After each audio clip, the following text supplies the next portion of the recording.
you're playing Once Human, the mobile version of Once Human finally has a global launch date, and that is going to be on April 23rd. And if you're wondering whether it's good or not, I played it, and honestly, it's solid for a mobile survival game. As someone who's played Once Human since their first closed beta, I was skeptical about how well it would translate to mobile. But after spending some time with it, while I can say it did take some time to adjust, it holds up surprisingly well. I'll be real though, at first the controls felt clunky, but I'm also a first-time mobile gamer. I don't really play these games on mobile. Navigating menus, aiming, and managing inventory took a little time to get used to, but once I adjusted, it became pretty smooth. The game has some customization options for the controls, so you can set it up however your playstyle is.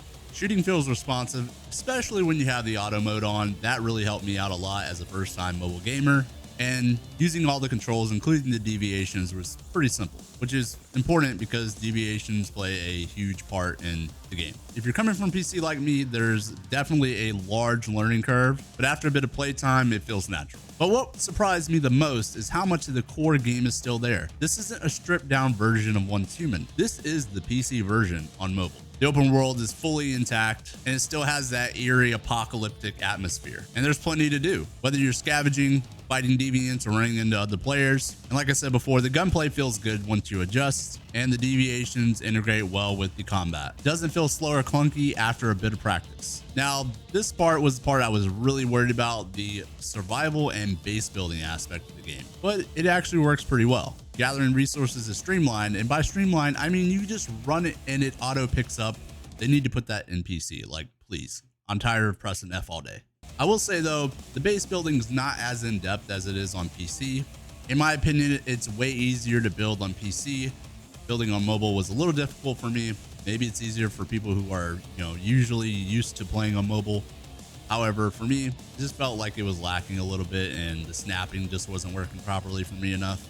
The multiplayer aspect of the game is definitely still there as well. You can team up with your friends and go do any of the activities that you would do on PC. And you still get to upgrade your gear, customize your character, and get new abilities, just like you would in the original game, which is a huge plus. And did I mention there have been 30 million pre-registers for this? That's huge. The mobile gaming scene is wild and massive, apparently. I mean, it's clear that the type of hype for this is real. And while I'm personally more of a PC player, I have to say that this one is one of the best mobile survival games I've ever played. If you're into mobile gaming, I think this is going to be one for you to pick up. If you're like me and you play on PC though, I still think it's worth checking out. And it does come in handy. For example, when I go pick my daughter up from school, I can just take my phone with me and just play a little bit of Once Human while I'm just waiting. So the pickup lines go by way quicker. And again, Once Human will launch on mobile on April 23rd. So if you guys have not pre-registered it, it will be in the description on my video. Go click it, pre-register right now, get ready, and let me know in the comments if you guys are going to be playing. And as always, if you guys like Once Human content, make sure to like and subscribe, and I will see you guys in the next video.